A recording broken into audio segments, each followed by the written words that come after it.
Thomas Voeckler a figuré parmi les cyclistes les plus talentueux de sa génération. Aujourd'hui, l'ancien sportif âgé de 42 ans qui a raccroché le G.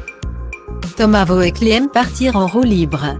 Alors jeune cycliste, celui qui a passé une bonne partie de son enfance en Martinique, a fait vibrer les fans de la petite reine en s'emparant du maillot jaune pour 10 jours à 2 reprises sur le Tour de France. En 2004 et en 2011. Il y a 10 ans, celui qui vit désormais en Vendée, était même tout proche d'accrocher le top 3 du classement général et de monter sur le podium à Paris, avant de finalement craquer dans une ultime étape de montagne et d'échouer à la 4e place. Désormais, le manager de l'équipe de France de cyclisme suit toujours le Tour, mais comme commentateur de la Grande Boucle, pour France Télévisions. Malgré sa grande popularité sur les routes, Thomas Voeckler a confié au magazine Le Parisien ce dimanche 11 juillet que cela était loin d'être le cas au sein du peloton.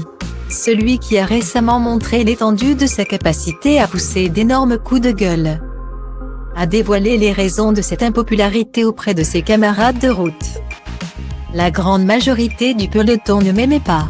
Il y avait déjà une forme de jalousie sur thème il est populaire alors qu'il est moins fort que nous, a d'abord dévoilé le commentateur du Tour, avant de poursuivre, complètement réaliste quant à son caractère bien trempé.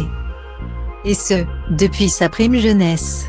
Et puis j'ai mon caractère, a-t-il poursuivi. Là où il y avait beaucoup de politesse à faire, elle ne correspondait pas à mes codes. Je me fichais de ce que pensaient les vedettes, et je n'avais pas peur d'ouvrir ma gueule. C'est ensuite justifié l'ancien coureur. Je ne disais pas toujours bonjour par exemple. Tout cela m'a valu beaucoup d'ennemis au cours de ma carrière, a conclu le quadragénaire. Belle performance pour la star du vélo qui ne s'est donc jamais laissé marcher sur les pieds par ses concurrents. Une forme d'honnêteté qui lui a valu l'amour du public qui sait,